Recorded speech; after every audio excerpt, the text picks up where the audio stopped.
Rafale యుద్ధ విమానాలు భారత్ కి చేరుకున్నాయి. కాసేపటి క్రితం హర్యానాలోని అంబాలాలో ఉన్న ఎయిర్ ఫోర్స్ స్టేషన్ లో ల్యాండ్ అయ్యాయి. మొత్తం 5 రాఫెల్ యుద్ధ విమానాలు అంబాలాలో దిగాయి. సోమవారం నాడు ఫ్రాన్స్ లోని బోర్డో సిటీలో ఉన్న మెరిగ్నాక్ ఎయిర్ బేస్ నుంచి రాఫెల్ యుద్ధ విమానాలు బయలుదేరాయి. భారత ఎయిర్ ఫోర్స్ పైలట్లకు డసో ఏవియేషన్ యుద్ధ విమానాల్ని అప్పగించింది. ఫ్రాన్స్ లో భారత అంబాసిడర్ జావేద్ అష్రాఫ్ సెండాఫ్ ఇచ్చారు. సోమవారం నుంచి ఫ్రాన్స్ నుంచి బయలుదేరిన విమానాలు నిన్న యూఏఈలో ఆగాయి. ఈ ఉదయం యూఏఈ నుంచి భారత్ కి బయలుదేరాయి. ఫ్రాన్స్ నుంచి మొత్తం 7,000 కిలోమీటర్ల దూరం ప్రయాణించాయి రాఫెల్స్. వాటికి 2 SU-30 MKI యుద్ధ విమానాలు ఎస్కార్ట్ గా వచ్చాయి. అంబాలా ఎయిర్ ఫోర్స్ స్టేషన్ లో ల్యాండ్ అయిన రాఫెల్స్ ఫైటర్ జెట్స్ కి వాటర్ సెల్యూట్ ఇచ్చారు.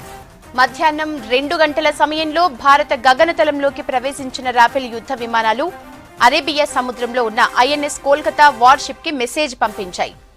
Welcome to Indian Ocean Rafale leader అంటూ INS కోల్కతా డెల్టా 63 రిప్లై ఇచ్చింది. హ్యాపీ ల్యాండింగ్ అంటూ INS కోల్కతా సిబ్బంది రాఫెల్ స్క్వాడ్రన్ లీడర్స్ కి విషెస్ చెప్పారు. అంబాలాలో ల్యాండ్ అయిన వెంటనే రక్షణ మంత్రి Rajnath Singh birds landed safely అంటూ ట్వీట్ చేశారు. ఆగస్టు నెలలో మరిన్ని రాఫెల్స్ రెండో విడతగా భారత్ కి రానున్నాయి.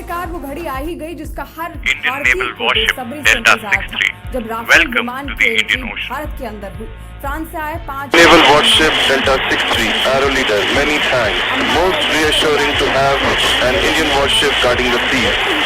वाटर सैल्यूट दिया गया।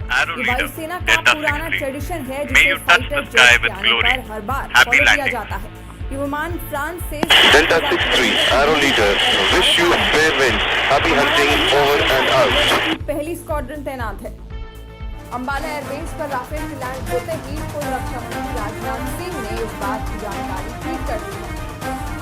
इससे पहले रक्षा मंत्रालय के